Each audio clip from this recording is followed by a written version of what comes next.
Welcome back, amazing and beautiful human beings. Today is August 27th, 2017, a Sunday, which means it's time for another WeAreChange weekly wrap-up where we give you all the important news you should know about without all the dumbass distractions.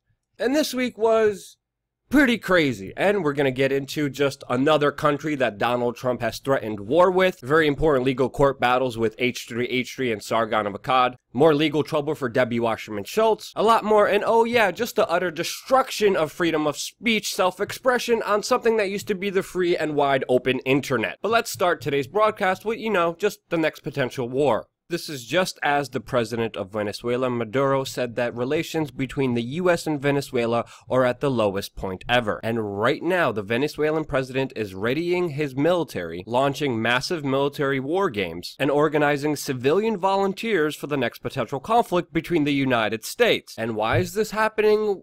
Well, I'm not going to rule out a military option. We have many options for Venezuela. This is our neighbor.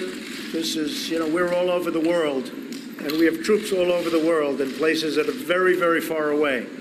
Venezuela is not very far away, and the people are suffering, and they're dying. We have many options for Venezuela, including a possible military option if necessary. That would be a U.S.-led military operation? We don't talk about it, but a military operation, a military option is certainly something that we could pursue. Now, Donald Trump is threatening the country of Venezuela with war because of alleged human rights violations when it comes to the Venezuelan government persecuting people who are protesting against them. But if that's the excuse he's using, I really wonder if he's ever heard of a country called Saudi Arabia.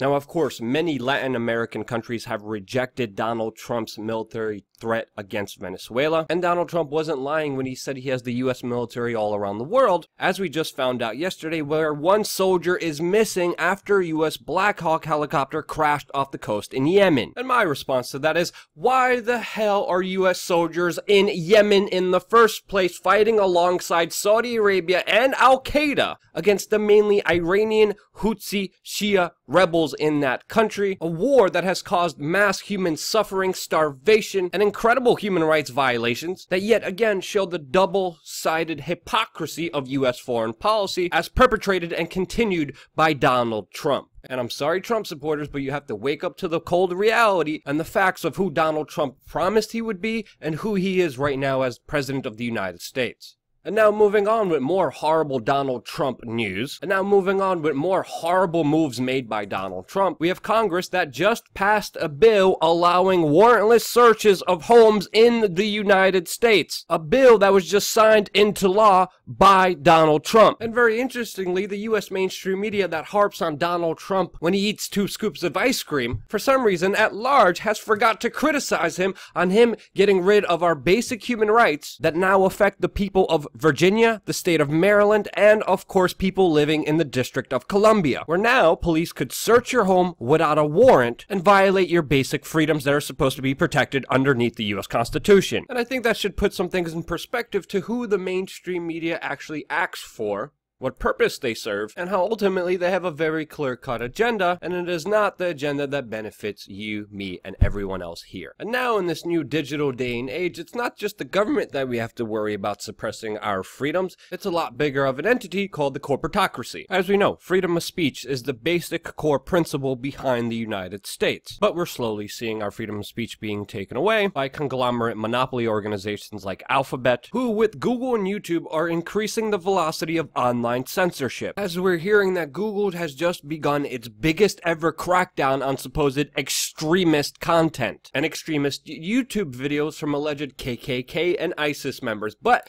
that's not the truth, because I've been personally hit with their latest crackdown effort, and it's not just me, it's also former Congress member and presidential candidate Ron Paul that were hit, as well as other non-controversial YouTubers like Philip DeFranco, that Alphabet, Google, and YouTube are cracking down on, giving us less incentive, taking away our monetization, and cracking down on us. Now, some people want to make this a left and right agenda item, but in reality, it's not just conservatives that are being hit, but also independent YouTubers YouTube channels, and effectively killing our ability to earn a living and to continue to make YouTube videos. And this crackdown is only getting worse, as reported 2 days ago, where YouTube has just begun isolating offensive videos. And in no surprise to me, they first started to isolate a very political video that was a contract legal video, but now cannot be liked, embedded, earn any money, disabled all of the comments, and you can't even see the person who made the video's channel on that single video that they decided to single out. Now, the video was clearly singled out for political reasons, and this is what really pisses me off. It's the fact that pedophile channels and channels on YouTube that exploited children were unabatedly allowed to be on their YouTube platform and still monetized, even though they were very disturbing, dark, sinister, horrid videos, but yet those videos, no, they're just not a priority for YouTube to go after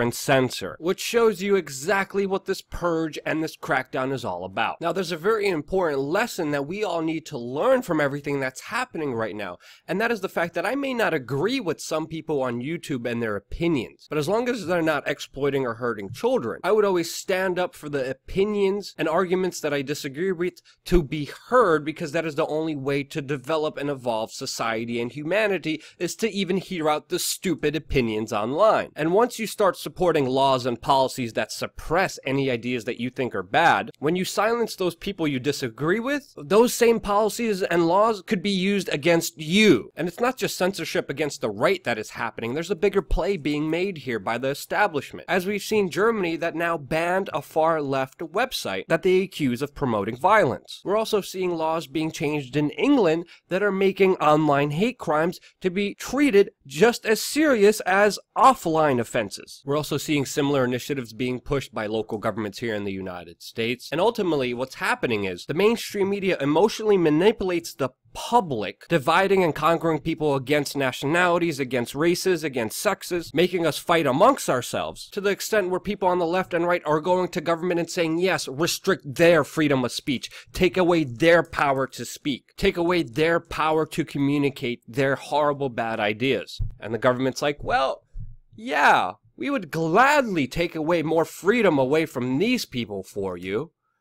And that's exactly what's happening now. It's all a big distraction. It's all a big divide and conquer game, which ultimately benefits the people in power, who gladly will oblige by the triggered people who are demanding more power and authority from the state to do their bidding. And I think more people need to desperately understand this big play being made against us. Let me know in the comment section below if you disagree or agree with me on this topic. Now, moving forward in other YouTube news, we also found out yesterday that popular YouTuber Carl Benjamin, who goes by the name of Sargon of Akkad on YouTube, is being sued in US courts for, quote, copyright infringement and accused of perjury. A left-wing YouTuber, Akila Hughes, is suing Sargon of Akkad for using her video in one of Sargon of Akkad's videos, and this is going to be a very instrumental court case that will of course affect all YouTubers that we will be following very closely. At the same time this week, we're finding out that another popular YouTuber, H3H3 Productions, just won a major copyright lawsuit against the YouTuber that they made fun of. And after a year-long battle, a judge ruled that H3H3 Productions was in the right for making a satire video making fun of another YouTuber with his own clips, because fair use was implicable and did not violate any copyright infringement because it involved critical commentary and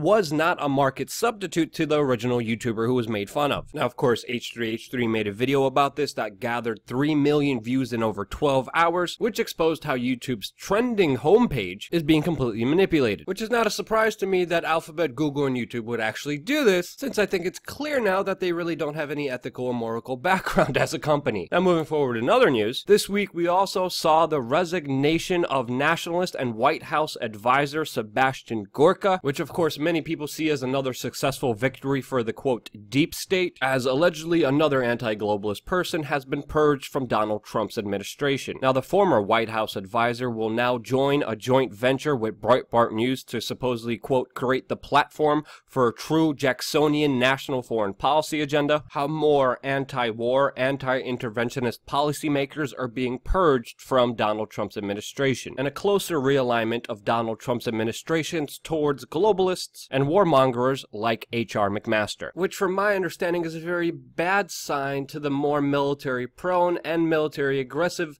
Donald Trump administration, which we covered in previous videos this week that you should watch, but will also be in the description below. And now in other trouble news, we have the former DNC head and Hillary Clinton aide in hot water after a court admitted that it was the DNC and Debbie Wasserman Schulz that rigged the primaries against Bernie Sanders in the last presidential election. Debbie Wasserman Schulz IT staffer is also in hot water after information is coming out that he may have compromised sensitive data to foreign intelligence agencies after he was caught trying to flee the country, and now his indictment is expanded by 4 more counts. Now, this case has been fascinating to catch up on, especially with all the recent developments and details coming out of it. A lot of details that people are putting together, especially with the strange case of the death of Seth Rich, and there's definitely something up here. And it's not just me saying that, it's also a former U.S. Attorney General that said, quote, "There is something very strange going on here." I'm going to be following that story very closely, so if any concrete developments come from that, expect to hear it from us here. Subscribe to stay tuned, and I personally wanted to thank all the sponsors of this show, which is you, the people who donate $5 a month on WeAreChange.org/donate, our own Patreon-like kind of system that we set up on our website that allows us to be fully independent, fully free to express and say what we want, well,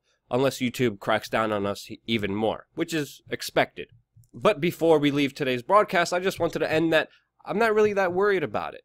Big institutions like MySpace came and went. Institutions like Facebook and Google hinge on us using their platforms. And in this time of censorship, we have to understand that we, the people, have the power. That's why it's important to spread alternatives like steemit.com/@LukeWeAreChange to let people know about other alternatives. And that really these big, massive social media companies have no power unless we are there enabling them to have it. If I didn't believe in rational people being successful at the end of the day, I wouldn't be here doing what I am right now. I love you guys. Thank you again so much for watching.